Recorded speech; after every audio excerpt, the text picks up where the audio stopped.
There has been a recent change in Scotland. It mostly will circulate around the time limits.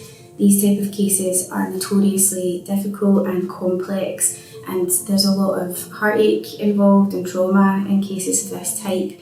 The general rule for personal injury is that you have 3 years from the date of an incident to raise your claim in court. It's far more complicated in cases of historic sexual abuse for a multitude of reasons. If someone is a minor, then usually it would be 3 years from the date of your 16th birthday.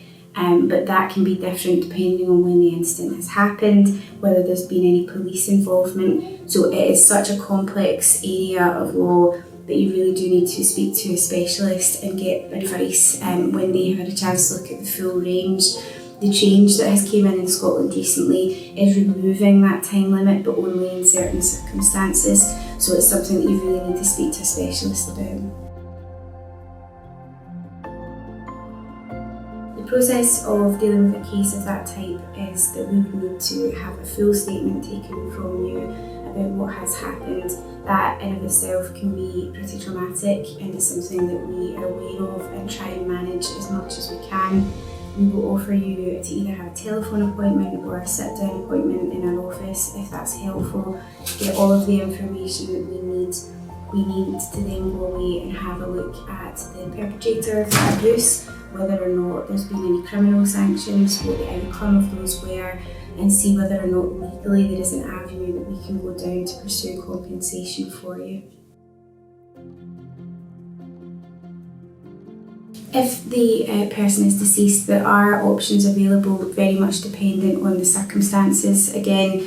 So we would need to look into whether that person had any assets, who has dealt with the estate for that individual, whether or not they were in a position of power at the time. So if that person was employed, perhaps a carer or something along those lines, there might be other avenues to pursue a claim even if the person is deceased.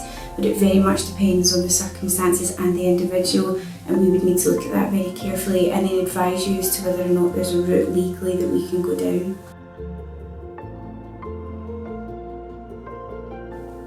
For me, I would say that you definitely need someone that has experience in this area, both from the point of view of how dramatic it is for the individual and also because of the complexities that can arise. A lot of these cases will come out very late in the day. There's very little documentary evidence, a lot of investigation is required, and that can be very harrowing for people to go through, and you really need someone that is going to be there to guide you but also support you through that process, and that can be very difficult. So I think going with someone that has experience in that field is beneficial on both fronts because it gives you the support that you need, and also you're safe in the knowledge that that person that's dealing with it knows what they're doing.